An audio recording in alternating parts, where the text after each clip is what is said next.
So hello class 9, कैसे हैं आप। वेलकम टू अभ्यास इन्फिनिटी। मेरा नाम राजीव है। आज की क्लास में हम पढ़ने वाले हैं lines and angle. Lines and angle का पार्ट 1 ये होने वाला है, जिसमें आप एंगल्स की बात करेंगे, लाइन्स की बात करेंगे। तो बिना टाइम वेस्ट किए डायरेक्टली क्लास स्टार्ट करते हैं। इंट्रोडक्शन। सबसे पहले जैसे आप इस चैप्टर को देखेंगे तो ये चैप्टर हमारे दो पार्ट में डिवाइडेड है, लाइन्स एंड एंगल्स। क्या होती है लाइन और क्या होती है लाइंस, क्या होते हैं एंगल्स, वो सारी चीजें आपको समझना बहुत जरूरी है, ताकि आप आगे बढ़े तो आपको स्पेसिफिकली समझ में आ जाए कि पूछ क्या रहा है और बताना क्या है। तो इंट्रोडक्शन से स्टार्ट करेंगे। इंट्रोडक्शन में हम सबसे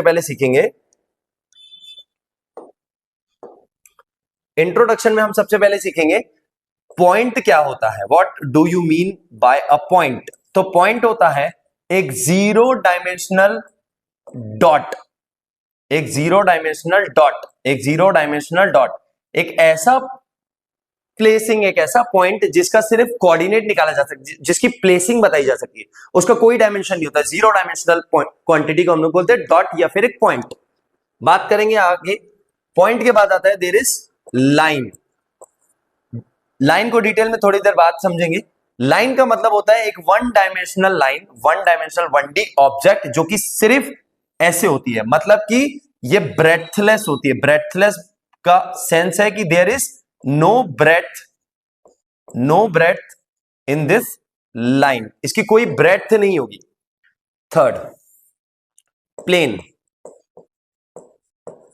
प्लेन एक 2D ऑब्जेक्ट है, 2D ऑब्जेक्ट है जिसमें आप देखेंगे कि बहुत सारी लाइनों से मिलकर के बनती है एक प्लेन, जिसको हम लोग 2D प्लेन बोलते हैं। इसी चीज को आप आगे मेंसुरेशन में या आगे की क्लासेस में आप इसको सरफेस या फिर किसी बार एरिया के नाम से भी जानोगे, area of any 2D shape. अब मेनली ये चैप्टर है लाइंस एंड एंगल के बीच में, तो हम समझते हैं कि लाइंस क्या होती है। तो सबसे पहले लाइंस को समझते हैं। सबसे पहले जानेंगे what do you mean by line. पहला बात करेंगे लाइन की। तो क्या होती है लाइन। लाइन होती है इनफाइनाइट एक्सटेंडिंग लाइन जिसका कोई ब्रेड्थ नहीं है। इनफाइनाइट एक्सटेंडिंग मतलब कि इसका कोई एंड पॉइंट नहीं है। फिर से समझेंगे। A line has no end point, no ends या फिर नो एंड पॉइंट। ये राइट हैंड साइड में भी और लेफ्ट हैंड साइड में भी कितना एक्सटेंड कर सकती है, प्लस राइट हैंड साइड में भी एक्सटेंड कर सकती है। लाइन के बाद में बात करेंगे सेकंड चीज की, जो बोलेंगे लाइन का एक पार्ट होता है, रे, जिसका एक पॉइंट तो फिक्स्ड होता है लेकिन दूसरा पॉइंट फिक्स्ड नहीं है। तो ऐसी चीज जिसका वन पॉइंट यानी कि एक पॉइंट फिक्स्ड हो, वन फिक्स्ड पॉइंट, उसको हम क्या बोल देंगे, रे। वन फिक्स्ड पॉइंट वाली लाइन को हम बोल देंगे रे। आगे बढ़ते हैं, पढ़ेंगे line segment. What do you mean by line segment? Line segment is a part of line. Line segment is a part of line. Line segment is a part of line जिसके दो एंड पॉइंट होते हैं। दो and point का मतलब है कि उसके दोनों पॉइंट फिक्स होंगे, ए बी। लाइन, एक लाइन में एक segment of a line is called line segment. तो यहां पर हम समझ रहे हैं कि लाइंस क्या होती है, रे क्या होते हैं और लाइन सेगमेंट क्या होता है। आगे बढ़ेंगे और सबसे मेन समझेंगे कितने टाइप के एंगल्स होते हैं। तो बेसिकली हम लोग 5 टाइप के एंगल पढ़ते हैं, आप लोग को बहुत अच्छे से पता है। मैं एक क्विक समरी दे देता हूं।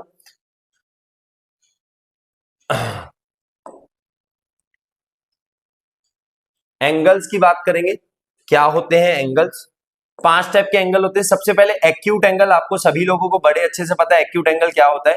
एक्यूट एंगल ऐसे एंगल जिसका measure, for example this is angle x, तो एक्स एंगल का मेजर, जो एक्स एंगल का मेजर है वो हमेशा और हमेशा कम रहेगा 90 डिग्री से।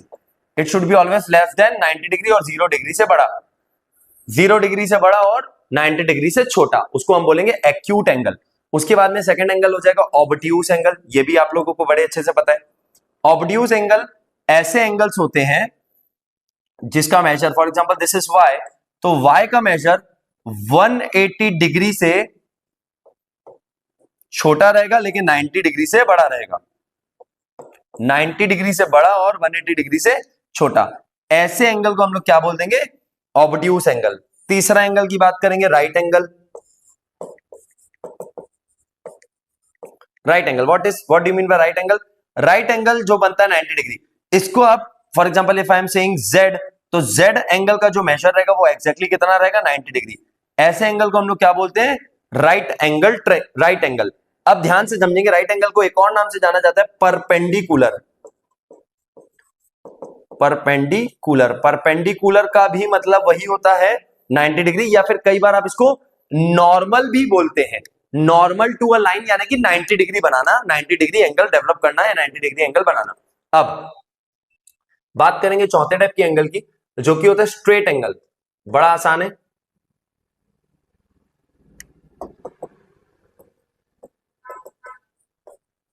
Straight angle, straight angle is very simple, जिसका भी मेजर 180 डिग्री हो जाए। For example this is a, तो ए का मेजर जब हो जाएगा 180 डिग्री, तो इसको क्या बोल देंगे? Straight angle. एक सीधी लाइन का जो एंगल होता है उसको स्ट्रेट एंगल बोलते हैं। Fifth is complete angle. ये भी बड़ा आसान है, complete angle. Let's say for example अगर एक एंगल है जिसका मेजर 360 डिग्री है, पूरा 360 डिग्री, उसको हम क्या बोलते हैं? जैसे सर्कल में एक कंप्लीट एंगल बनता है, सर्कल में क्या बनता है? Complete angle. तो उसका मेजर कितना होता है? For example if I am writing it as C, तो सी का मेजर कितना हो जाएगा? 360 degree. That is a complete angle. अब सबसे ज्यादा जरूरी, नाम कैसे देते हैं? नेमिंग। एंगल्स को नेमिंग क्या करते हैं, नेम कैसे देते हैं, वो समझना बहुत जरूरी है। फॉर एग्जांपल एक एंगल ऐसा बन रहा है जिसके मैं 3 पॉइंट का नाम दे दिया, ए, बी और सी, और ये एंगल बन रहा है।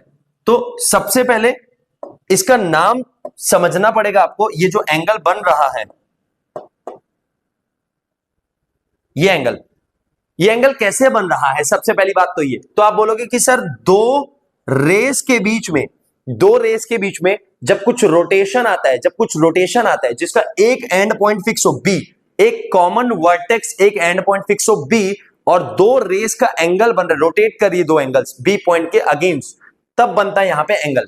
उस एंगल को आप नाम देते हो कुछ इस तरीके से, या तो आप उसको बोलोगे ए बी सी, या तो आप उसको बोलोगे सी बी ए। ध्यान से समझेंगे, या तो मैं उसको बोलूंगा एंगल ए बी सी, या फिर अगर मैं ऐसे नहीं जा रहा कि ऐसे जा रहा हूं, क्लॉकवाइज जा रहा हूं, तो मैं उसको बोलूंगा एंगल सी बी ए।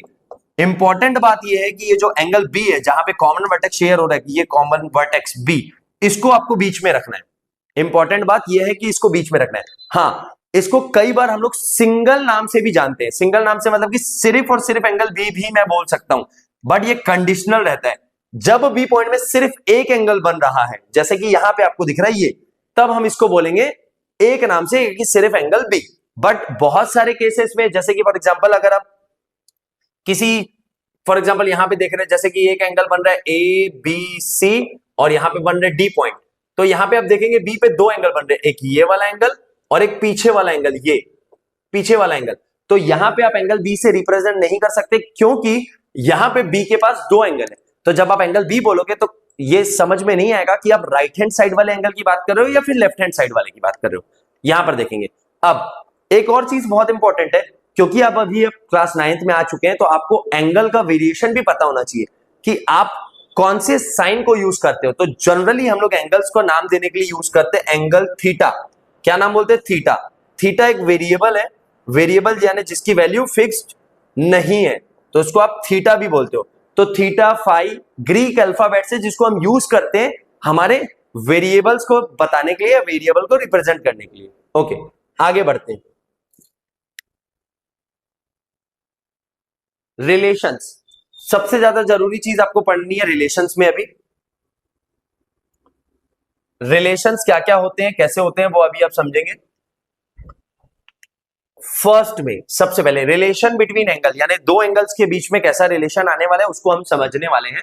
सबसे पहला आता है बहुत फेमस, कॉम्प्लीमेंट्री।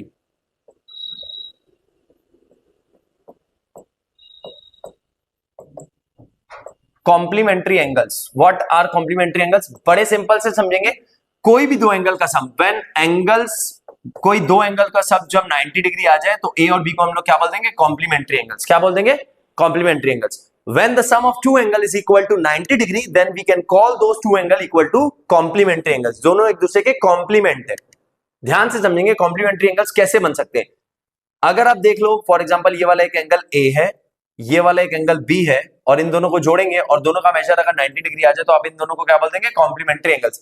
अगर ये एक ही लाइन में बन रहे हैं, एग्जांपल लाइक दिस, ये और ये, ए और बी, और इनका भी सम अगर आप देखेंगे 90 डिग्री परपेंडिकुलर के बराबर है, तो आप इसको क्या बोल दोगे, कॉम्प्लीमेंट्री एंगल्स। ऐसे कुछ भी बन सकता है। Second, supplementary angles. Supplementary angles, ध्यान से समझेंगे सप्लीमेंट्री एंगल्स क्या होते हैं। Supplementary angles are those angle जिसमें दो एंगल का सम, फॉर एग्जांपल एक्स और वाई, इन दोनों का सम अगर 180 डिग्री आ जाए तो हम एक्स और वाई को क्या बोल देंगे, सप्लीमेंट्री एंगल्स। ध्यान से समझेंगे कैसे बात कर रहे हैं। फॉर एग्जांपल ये वाला एक एंगल है एक्स, ये वाला एक एंगल है वाई, और अगर आप एक्स और वाई को जोड़ दे और आपका एंगल क्या आ जाए 180 डिग्री, तो एक्स और Y can be called as supplementary angles. Same way में अगर एक ही लाइन में दो एंगल है, ये x और ये y, for example this is y and this is x, example I am taking, ये x और ये हो गया y, इन दोनों का सम भी अगर 180 डिग्री है तो हम बोल देंगे कि ये दोनों एक दूसरे के सप्लीमेंट्री एंगल्स हैं। ग्रेट, आगे बढ़ते हैं। थर्ड टाइप ऑफ एंगल समझते हैं। Special type of supplementary angle को मैं एक्सप्लेन कर रहा हूं। जैसे कि यहां देख लो, अगर कोई एंगल्स सप्लीमेंट्री है और वो एक ही लाइन में है, वैसे एंगल्स को हम लोग बोल देते हैं लीनियर पेयर। क्या बोल देते हैं, linear. Special type of supplementary angle का एक नाम दिया गया है लीनियर पेयर। मतलब कि अगर एक लाइन है और यहां पे दो एंगल बन रहे हैं, जैसा कि मैंने आपको यहां पे बना के दिखाया, for example this is angle P and this is angle Q, example के तौर पे P एंड Q, और P और Q एक लाइन में मौजूद है, मतलब एक लाइन में अवेलेबल है, वैसे एंगल्स को हम बोल देंगे लीनियर पेयर। हर बार हम लिखेंगे एंगल P का मेजर प्लस एंगल Q का measure will be equal to 180 degree because they are linear pair, because they are linear pair। उसको आप शॉर्टकट में LP भी बोलते हो, लीनियर पेयर। बात करेंगे आगे की। फोर्थ टाइप के एंगल को हम समझेंगे। फोर्थ टाइप के एंगल को complementary, supplementary and linear pair. I hope आपको अच्छे से समझ आया हो।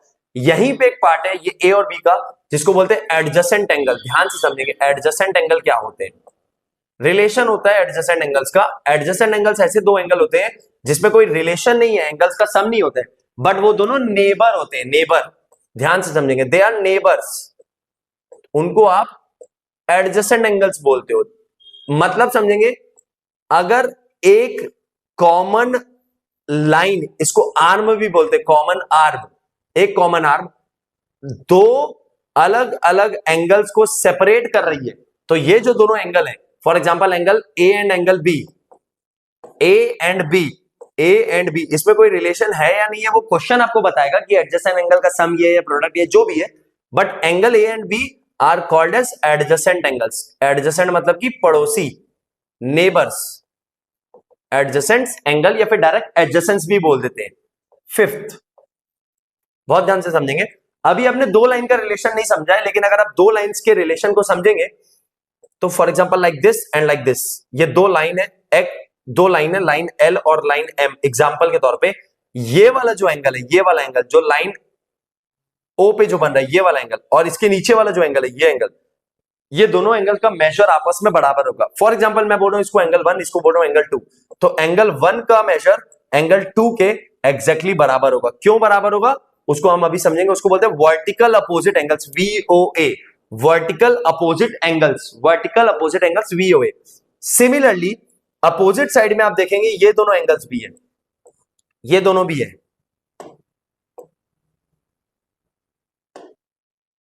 ये डबल लाइन एंगल जिसको मैं बोल रहा हूं 3 एंड 4, तो 3 और 4 का भी सेम रिलेशन है, 3 इज इक्वल टू 4। क्यों? Because they are vertical opposite angles, vertical opposite angles. Last type का रिलेशन देखेंगे, जो कि होता है रिफ्लेक्स एंगल।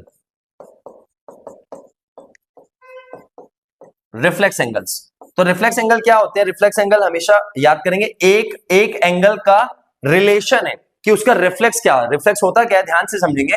जब भी कोई एंगल, फॉर एग्जांपल ये एंगल बन रहा है, इस एंगल को मैं मान लेता हूं theta, I am thinking that this angle is equal to theta, consider.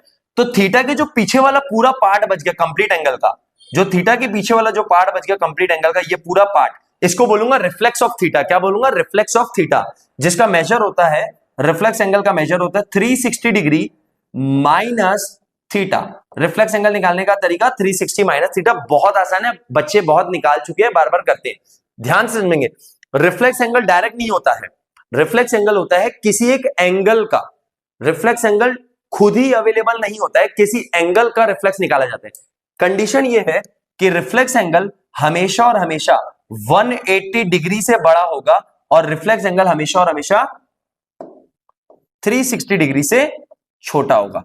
अब ध्यान से समझेंगे। For example if I have to calculate what is the reflex angle of 0 degree, तो बच्चे बोलेंगे सर 0 डिग्री का रिफ्लेक्स है 360 माइनस 0 यानी 360। गलत, 0 डिग्री का रिफ्लेक्स एंगल निकाला ही नहीं जा सकता है, क्योंकि 360 डिग्री को हम अभी लास्ट में समझे कंप्लीट एंगल बोलते हैं, ना कि रिफ्लेक्स।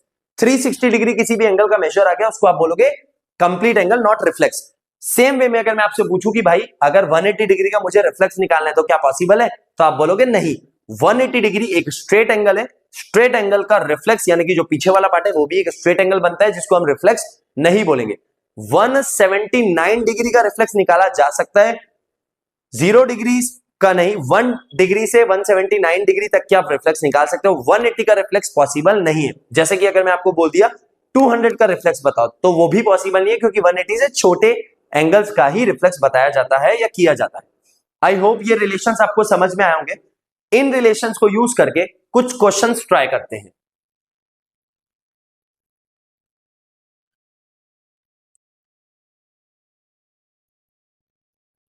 ओके, तो यहां पर मेरे पास एक क्वेश्चन दिख रहा है, an angle is 4 times its complement, find the reflex angle. बड़ा आसान है, let the angle be x या थीटा, आप मान लो let the angle be my angle be theta. अब उसका कॉम्प्लीमेंट्री क्या होगा, पहले वो निकाल लो। कॉम्प्लीमेंट्री हो जाएगा उसका 90 माइनस थीटा। अगर एक एंगल थीटा है तो उसका कॉम्प्लीमेंट्री क्या हो जाएगा, 90 माइनस थीटा। अब रिलेशन जो बोल रहे कंडीशंस पे आ जाते हैं। कंडीशन बोल रही है angle is equal to 4 times of complementary, let the angle be equal to 4 times of its complement. बड़े आसानी से निकाल लोगे। अब यहां से निकालोगे तो 4 into 90 that is 360, 4 into theta यानी हो जाएगा -4 थीटा। ये -4 थीटा जब इधर आ जाएगा तो +4 थीटा हो जाएगा। यहां ऑलरेडी एक थीटा अवेलेबल है, theta plus 4 theta 5 theta is equal to 360 degree. तो यहां से थीटा की वैल्यू हो जाएगी 360/5, 360/5 जो कि हो जाएगा 72 डिग्री। तो मेरा मेजर कितना आ गया, थीटा का मेजर कितना आ गया 72 डिग्री, थीटा आ गया 72। रिफ्लेक्स निकालना है जो कि हो जाएगा 360 माइनस 72, 360 माइनस थीटा, आंसर आ जाएगा रिफ्लेक्स एंगल 288 डिग्री। सिंपल, बड़ी आसानी से क्वेश्चन बन गया। नेक्स्ट क्वेश्चन में आएंगे। रिफ्लेक्स एंगल, सॉरी ये रिफ्लेक्स नहीं है, ये गलत है, रिफ्लेक्स नहीं होगा यहाँ पे, एन एंगल होगा, एन एंगल, ये रिफ्लेक्स नहीं है, ध्यान रखेंगे। N angle is 40 more then twice of its supplement. अब एक्यूट सप्लीमेंट लिखा है यानी कि जो एंगल है वो 90 डिग्री से कम है, लेकिन एक्यूट को भी इग्नोर करेंगे, सप्लीमेंट। तो लेट द एंगल बी, इसका सोल्यूशन जब लिखेंगे तो हम बोलेंगे let the angle be, let my angle be for example x. आप थीटा एक्स वाई कुछ भी मान सकते हो, मैं एक्स ले लिया। सप्लीमेंट क्या हो जाएगा इसका, अगर मुझे सप्लीमेंट निकालना है तो क्या हो जाएगा 180 माइनस एक्स, 180 माइनस एक्स। अब बात करेंगे according to question, condition of question, angle is 40 more than यानी 40 ज्यादा, तो लेट द एंगल जो कि अभी हमने x माना, तो angle x is 40 more then twice of its supplement, like this. अब इसको सॉल्व कर लेंगे, हमारा आंसर आ जाएगा 40, यहां पे ऑलरेडी x लिखा है, 40 plus equal to 40 plus 2 into 180 360 degree minus 2 into x 2x, ये -2x इधर आके 3x हो जाएगा, ऐड हो जाएगा यहाँ पे, इज इक्वल टू 40 प्लस ये तो आ जाएगा 400। तो मेरा x का मेजर क्या आ गया 400/3, 400/3 जो कि होगा 133.33। एग्जाम्पल, अब आपको बोल रहे फाइंड द रिफ्लेक्स एंगल, तो रिफ्लेक्स क्या होता है अभी आपने सीखा है, रिफ्लेक्स हो जाएगा 360 माइनस 133.33। तो मेरा आंसर आ जाएगा रिफ्लेक्स का 233.33। सॉरी नॉट 33, यहां पे आप माइनस कर लेंगे, दिस इज 0 एंड 0, तो यहां से आ जाएगा, सॉरी ओके, यहां पे आपको सीधा सब्ट्रैक्ट कर लेना है। फॉर एग्जांपल यहां से हम इसको बोल देंगे, यहां से 5, यहां से 9, 9 and 10, 10 minus 3 7, 9 minus this is 6, 9 minus 3 6 again, यहां से हो जाएगा 2, ये हो जाएगा 2, 226.67 is your measure of reflex angle. बड़ी आसानी से समझ गए। आगे देखते हैं नेक्स्ट क्वेश्चन में। इस क्वेश्चन को बनाएंगे, क्वेश्चन को पहले रीड करेंगे। क्वेश्चन में बोल रहा है if one angle is 18 more than 3 times of complement. इसका मतलब एक एंगल की बात हो रही है, one angle is 18 more than, let the angle be x. अब वो क्या है, 18 मोर देन 3 टाइम्स ऑफ इस कॉम्प्लीमेंट, तो कॉम्प्लीमेंट क्या हो जाएगा 90 माइनस एक्स। ये एंगल हो गया आपका प्राइमरीली, ये उसका कॉम्प्लीमेंट हो गया। 18 more than, if an angle, according to question, if an angle is 18 more than 3 times of its complement, मतलब कि 90 माइनस थीटा या फिर x, अगर मैंने x लिखा है तो। अब इसको सॉल्व कर लेंगे। x is equal to 18 plus 3 into 90 270, यहां पे माइनस 3x, ये माइनस 3x उधर जाके हो जाएगा प्लस 3x, ऑलरेडी एक x अवेलेबल है, 3x प्लस x 4x और 18 प्लस ये हो जाएगा आपका 288। डिवाइड कर लेंगे 288 बाय 4, 288 बाय 4, मेरा आंसर डायरेक्टली आ जाएगा 72 डिग्री। मेरा एंगल आ गया 72। अगेन यहाँ पे बोथ एंगल बोल रहा है, यानी कि 72 भी बोल रहा है और उसका कॉम्प्लीमेंट भी बोल रहा है। तो कॉम्प्लीमेंट क्या था 90 माइनस एक्स। कॉम्प्लीमेंट्री एंगल की अगर बात करूं तो कॉम्प्लीमेंट्री हो जाएगा 90 माइनस 72, दैट इज 18 डिग्री। खत्म। आगे की बात करेंगे नेक्स्ट क्वेश्चन में। Fourth question says one angle is 35 less than 3 times of supplement. Same काम जो हम अभी तक कर रहे हैं, आप सेम काम करोगे। Let the angle be x, complementary बोल रहा है कि सप्लीमेंट्री, सप्लीमेंट्री, तो supplementary of that be, supplementary angle of that be 180 minus x. According to question, one angle यानी कि let the angle x is equal to 35 less than, यानी कि 3 times of supplementary, 3 times of supplementary में 35 कम। बड़े आसानी से बना लेंगे। यहां पे आप मल्टीप्लाई करोगे, x is equal to 3 into 180, that is 540, 3 into x 3x minus 35, simple. अब ये 3x इधर आके हो जाएगा 4x, क्योंकि माइनस इधर आके प्लस हो जाएगा। 540 में से 35 माइनस हो गया तो 505। जब 4 डिवाइड कर लोगे तो आपका आंसर आ जाएगा 505 डिवाइडेड बाय 4, x का मेजर आ जाएगा 126.25। बोथ एंगल बोल रहे तो आप 180 से माइनस कर लोगे, आपका 126.25 आपका सप्लीमेंट्री एंगल भी आ जाएगा बड़े आसानी से।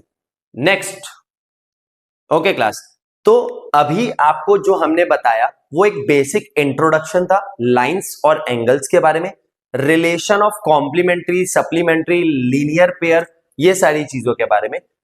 नेक्स्ट क्लास में जो हम समझेंगे वो कुछ अच्छे level of questions property of triangle के साथ में करेंगे, और उसके बाद में हम समझेंगे कि पैरेलल लाइंस क्या होती है और उसके बीच के देयर आर 24 रिलेशंस, अलग अलग वो रिलेशंस क्या होते हैं एंगल्स के बीच में, और उसके बहुत सारे क्वेश्चंस बनाएंगे। तो नेक्स्ट क्लास को देखने के लिए जुड़े रहिए, आगे बढ़ते रहिए। Thank you.